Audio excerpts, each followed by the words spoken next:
السلام عليكم وأهلا بكم في قناة رامان وحلقة أو فيديو استثنائي عن تاريخ كرة القدم أو تاريخ بطولة كأس العالم لكرة القدم، حيث استغرق الأمر من الاتحاد الدولي لكرة القدم أكثر من 20 عاما حتى تمكنوا من إقامة أول بطولة لكأس العالم، والتي كانت في عام 1930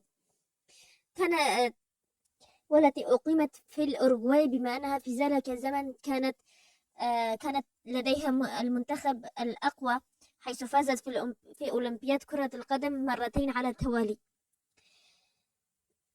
عبر تاريخ بطولة كأس العالم تم إلغاؤها مرتين فقط، في عام 1942 وعام 1948، وذلك بسبب الحرب العالمية الثانية. ومنذ عام 1998 يشارك في البطولات 32 منتخبا وطنيا مقسمين على 8 مجموعات، وهذه الفرق أيضا تتأهل عن طريق نظام تصفيات تقام المباريات فيها على مدار 3 سنوات.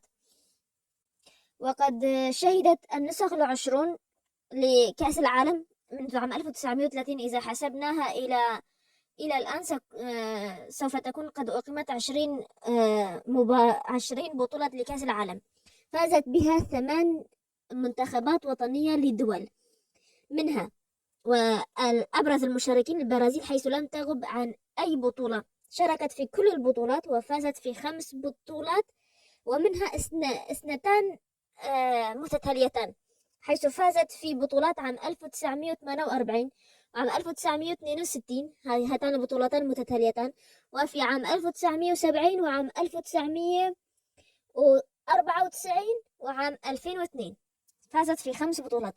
تليها إيطاليا أيضا فازت في بطولتين متتاليتين وفازت 4 مرات، في عام 1934 عام 1938 بطولتين متتاليتين، وفي عام 1982 وفي عام 2006.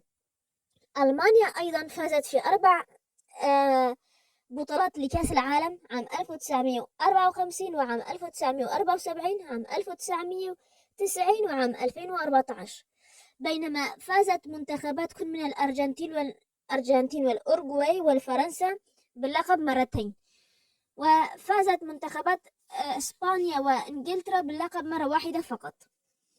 آخر فائز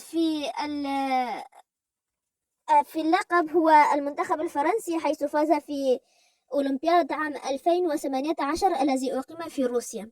وكما تعلمون الأولمبياد الحالي الذي سوف يبدأ بعد يومين فقط سوف يقام ولأول مرة في دولة مسلمة، ألا وهي دولة قطر.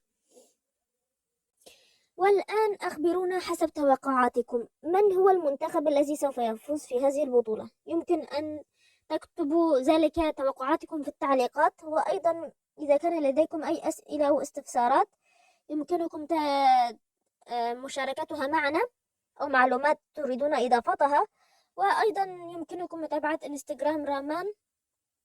هذا ليس كل شيء، إذا كنتم تريدون معرفة معلومات أكثر عن تاريخ بطولة كأس العالم وكيف أقيمت وما هي الصعوبات التي مرت بها حتى أقيمت، يمكننا أن نقوم بإضافة بضع فيديوهات أخرى عن هذه البطولة المميزة التي تقام مرة في كل 4 سنوات. هذا كل ما لدي اليوم، وإلى أن نكمل سلسلة فيديوهاتنا المتلاحقة ألقاكم بخير، والسلام.